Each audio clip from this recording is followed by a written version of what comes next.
Praise the Lord. सबको जय मसीह की। परमेश्वर पिता का मैं बहुत बहुत धन्यवाद करता हूँ फिर से सुंदर समय के लिए जो उसने प्रदान कर दिया। आइए हम छोटी सी प्रार्थना करेंगे और छोटी सी प्रार्थना से हम लोग आज के संदेश को आरंभ करेंगे। सर्वशक्तिमान पिता परमेश्वर आपको धन्यवाद करते हैं प्रभु जी।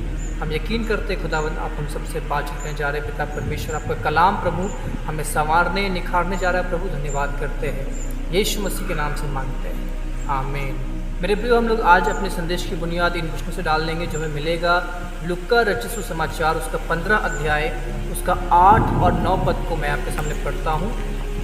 या कौन ऐसी स्त्री होगी जिसके पास 10 सिक्के हो और उनमें से एक खो जाए तो वह दिया जलाकर और घर झाड़ बुहार कर जब तक मिल ना जाए जी लगाकर खोजती ना रहे, और जब मिल जाता है तो वह अपनी सखियों और पड़ोसिनियों को इकट्ठा करके कहती है, मेरे साथ आनंद करो क्योंकि मेरा खोया हुआ सिक्का मिल गया है। यहाँ पर जो ये घटना है उसमें मुझे एक बात बहुत अजीब लगी कि उस स्त्री का एक सिक्का खो गया था। एक सिक्का खो जाने के कारण से जब उसने बहुत जी लगा के जद्दोजहद करके उसको खोजा और जब वो सिक्का मिल गया तो वो एक सिक्का मिला, और इसके कारण से क्या होता है कि वो सबको इकट्ठा करती है और कहती है कि मेरे साथ आनंद मनाओ, मेरे साथ आनंद मनाओ। ये बात सोचने से अजीब लगता है कि जो लोग आएंगे वो पूछेंगे ठीक है कि आज आनंद मनाने का क्या वजह है, तो इस तरीके कहेगी कि मेरा एक सिक्का जो है वो खो गया था, वो मिल गया, इसलिए तुम मेरे साथ आनंद मनाओ।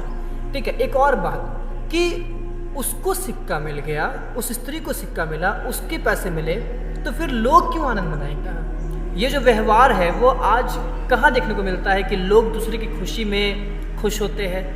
आज देखिएगा कि ये जो बातें हैं ये हेवनली कैरेक्टर है, ये स्वर्गीय स्वभाव है जो यीशु मसीह बता रहे थे कि स्वर्गीय स्वभाव जो है वो ऐसा ही है। देखिएगा, एक बात मैं आपको बताना चाहता हूँ, परमेश्वर हमें इस संसार से चुनता है और फिर हमें इसी संसार में रखता है। ऐसा नहीं कि हमें इस संसार से चुना और तुरंत हमें स्वर्ग लेके चला गया, पर इसी संसार में रखता है। क्यों?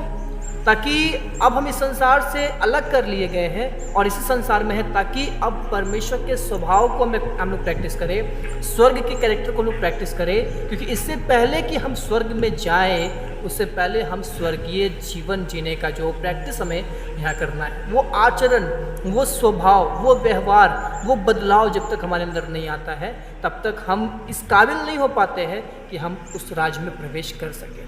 जैसा कि उदाहरण मैं देता हूँ, यदि मान के चलिए कि मेरे अंदर कड़वाहट है, मुझे जलने का बीमारी है, मैं जलते रहता हूँ, मैं ईर्ष्या करता हूँ, मैं डाह करता हूँ, क्या इस स्वभाव को लेके हम स्वर्ग जाएंगे और वहाँ पर हम रह पाएंगे?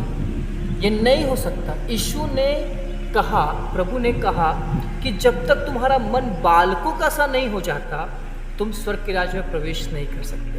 बालकों का सा मन होना, बच्चों का सा मन हो जाना, मतलब कि कोई फरेब नहीं, कोई धोखाबाजी नहीं, कोई छल नहीं, बिल्कुल निष्कपट हृदय, वो वैसा होना। तो देखिएगा कि यहाँ पर जो ये स्वभाव है, ये स्वभाव है, इसको मैं एक वचन के साथ आपके सामने रखना चाहता हूँ। फिलिप्पियों की पत्री उसका 2 अध्याय उसका मैं 3 पद को पढ़ना चाहता हूँ कि विरोध या झूठी बड़ाई के लिए कुछ न करो, पर दीनता से एक दूसरे को अपने से अच्छा समझो। देखिए, पौलुस यहाँ पर 2 पद में बता रहा है कि एक मन रहने के लिए बता रहा है कलीसिया को, लेकिन वो बाद में तीसरा नंबर में कहता है, तीसरे पद में कहता है कि एक दूसरे को अच्छा समझो। आपको पता है वो मंडली एक मन की होती है जिस मंडली में लोग एक दूसरे को बेहतर समझते हैं, अपने आप से अच्छा समझते हैं। क्योंकि जहाँ पर लोग दूसरे को तुच्छ समझते हैं, दूसरे को बेकार समझते हैं या उसको उससे अपने आप को उससे ज़्यादा बेहतर समझते हैं, वहाँ पर एक मन नहीं हो पाता। हाँ, मैं बहुत उपवास करने वाला हूँ, मैं बहुत बाइबल पढ़ने वाला हूँ, मैं बहुत सेवा करने वाला हूँ, मैं बहुत दान देने वाला हूँ, अपने आप को बेहतर, अरे ये तो नहीं करता, ये तो बाइबल नहीं पढ़ता, ये तो उतना वचन नहीं पढ़ता, इसको तो उतना वचन पता नहीं है। क्या कभी वहाँ पर एक मन हो सकता है? नहीं हो सकता। हम एक मन कब होते हैं पता है? जब हम सामने वाले को बेहतर समझते हैं, यदि भी वो सिद्ध नहीं है पर उसमें कुछ ऐसी अच्छाई है जो मुझ में नहीं है, जिसको मुझे सीखने की मिलेगी। एक बात मैं बताना चाहता हूँ कि हर एक व्यक्ति के अंदर एक ऐसी खूबी एक दूसरे व्यक्ति को मिल सकती है जो उस व्यक्ति के अंदर नहीं है, पर हम लोग क्या करते हैं, हम लोग अपनी खूबियों को देखते हैं और दूसरे के अंदर जो कमी है उसको देखते हैं। ये नहीं होना चाहिए। ये स्वर्गीय स्वभाव है जो हमारे जीवन में आना चाहिए कि हम दूसरे को बेहतर समझें। देखिएगा, ये बहुत बड़ा आज प्रॉब्लम जो है मसीहत में, जैसा कि ये नहीं होना चाहिए। लोग बाइबल तो रखते हैं, घर पे रखते हैं, अपने साथ रखते हैं, चर्च जाते हैं, पर उसके बावजूद बाइबल में जी नहीं पाते।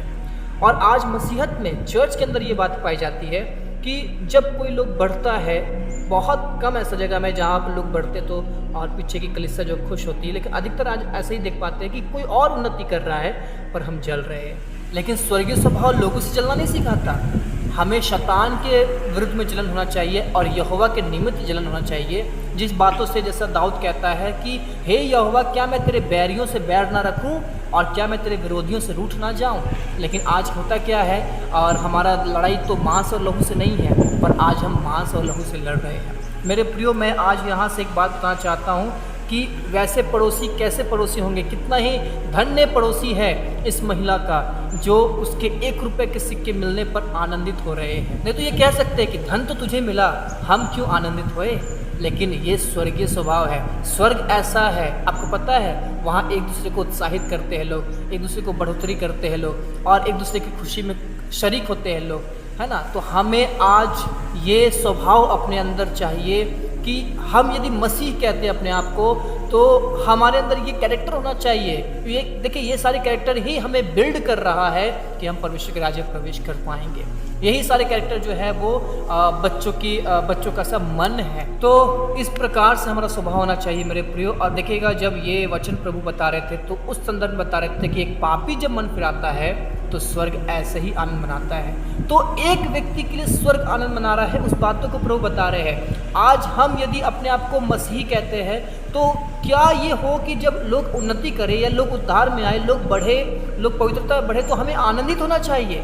लेकिन हम तो जलने लगते हैं, हम तो अपने आप को उससे तुलना करने वाले हैं। इस कारण से हमें दुख होता है कि वो क्यों बढ़ रहा है। आज चर्च के अंदर कई सारे सेवक लोग हैं, वो दूसरे सेवकों से जलते हैं क्योंकि वो बढ़ रहा है और वो बढ़ नहीं पा रहे। आप भी विश्वास योग्य रहे, थोड़े समय परमेश्वर आपको भी बढ़ाएगा। मेरे प्रियो, इसी प्रकार से आज हमें भी होना है कि दूसरा जब उन्नति करता है, दूसरा कोई जब चर्च में आता है, तो हम उस पर दोष लगाए, उसके पाप उसको गिनाए। उससे अच्छा है कि उसकी निर्बलता में उसको संभाले, उसको हिम्मत दे, उसको राह दिखाए, पुश करे। मसीही जीवन जो होता है, एक दूसरे को पुश करना होता है, एक दूसरे को उठाना होता है, पढ़ाना होता है। हालेलुया। इसी प्रकार से आप प्रार्थना करेंगे, परमेश्वर ऐसा स्वभाव हमें दीजिए कि जब कोई और उन्नति करता है, जब किसी और का अच्छा बनता है, बिगड़ा बनता है, हम उसमें खुश होने पाए। जब कोई बढ़ता है, हम खुश होने पाए। हम ये ना देखें कि अरे मैं तो नहीं बढ़ रहा, वो बढ़ रहा है। हम खुश होने पाए। क्योंकि अंतिम में मैं आपको एक बात बोलना चाहता हूँ मेरे प्रियो, कि जब आप ऐसा करेंगे, जब आप औरों की खुशी में खुश होंगे, आप परमेश्वर के स्वभाव में आएंगे। और इस बात को परमेश्वर जब आपके जीवन में दिखेगा, वो आपको इतना अधिक बढ़ाएगा, इतना अधिक बढ़ाएगा।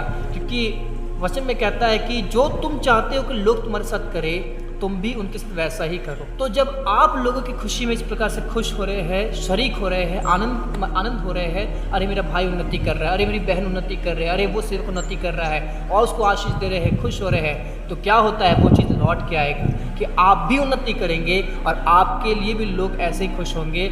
जलने वाले लोग नहीं, लेकिन आपके हित में खड़े होने लोगों को परमेश्वर आपके साथ रखेगा। सो गॉड ब्लेस यू। प्रभु आप सबको आशीष दे। हम लोग फिर से मिलेंगे नए संदेश के साथ। तब तक अपना ख्याल रखें, प्रभु बढ़ते रहे। सबको जय मसीह।